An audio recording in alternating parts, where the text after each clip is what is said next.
আমার কথা মতো ওই 7 জনের ফাঁসি হওয়া উচিত যারা এই গ্যাং রেপ করেছে ওই ফরেনার ফ্যামিলির সাথে। ওয়েলকাম টু চ্যানেল, আবার চলে এসেছি নতুন একটা ভিডিও নিয়ে তোমাদের সামনে। তো রিসেন্টলি কিছুদিন আগে একটা ঘটনা ঘটেছে, বাইরে থেকে দুইজনা ফরেনার পতি আর পত্নী তারা ঘুরতে এসে এখানে বিহারের মধ্যে কোথায় ট্রেন করেছিল, তারা পুরো অল ইন্ডিয়া ট্যুরে আছে। তো তাদের 7 জনা মিলে ধরে তাদেরও প্রচণ্ড মারধর করেছে এবং গ্যাং রেপ করেছে।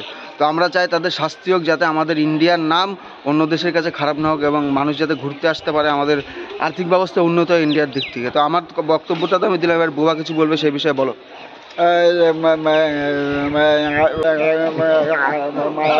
বুবা ঠিকই বলছে।